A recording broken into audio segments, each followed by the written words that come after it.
24 past the hour. We're joined by Sally Cunnigham, gardening expert, and we're talking hostas today. Yep, he says, what's the big deal about hostas? Hostas are the most popular perennial in America, and I'm not just talking about hostas, I'm talking about miniature hostas.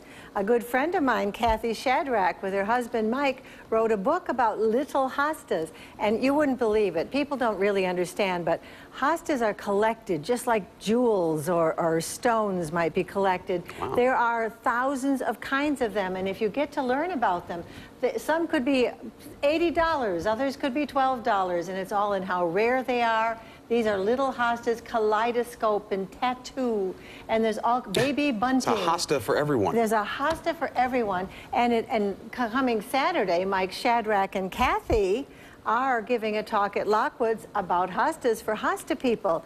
And then the following week, there's so much coming up, folks. The following week, we are kicking off the National Garden Festival. It starts at the Botanical Garden on Friday, June 24th.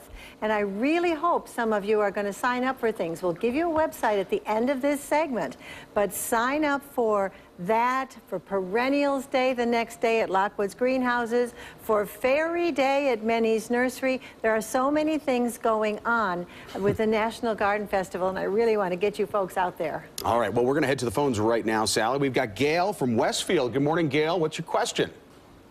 Good morning, Sally. I missed planting my fall bulbs last year, and I was wondering what the earliest time I could plant them would be.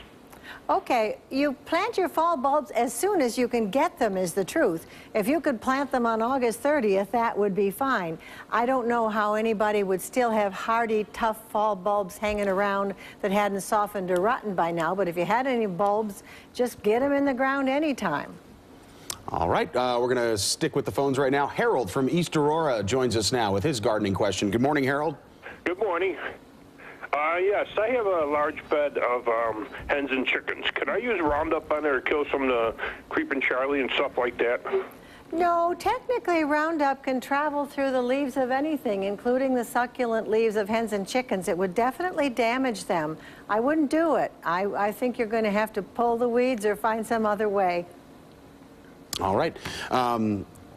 Okay, we got one more phone call. Becky from Hamburg. Good morning, Becky. What's your question? Good morning, Sally. Listen, my question is, I want to know, my hostas have all these something's eating the leaves, like little tiny holes in them. Is there something I could spray on them or dust them with?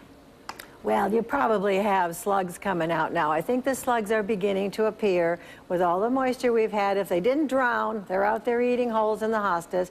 And it's a long story how you cure it. There's many, many hosta cures. Come and hear Mike Shadrack tell you how to get rid of slugs on your hostas next Saturday at Lockwoods. I can't give that answer in 30 seconds, but not spray. There's slug pellets you probably could put down. There's ways to trap them and so forth.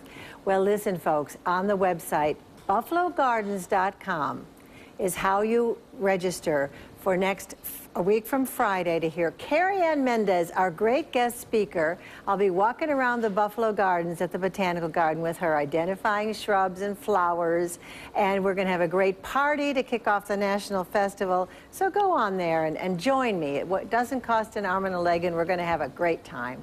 Thanks, everybody. Hey, and back to the hostas again. You were mentioning there's so many different kinds out there.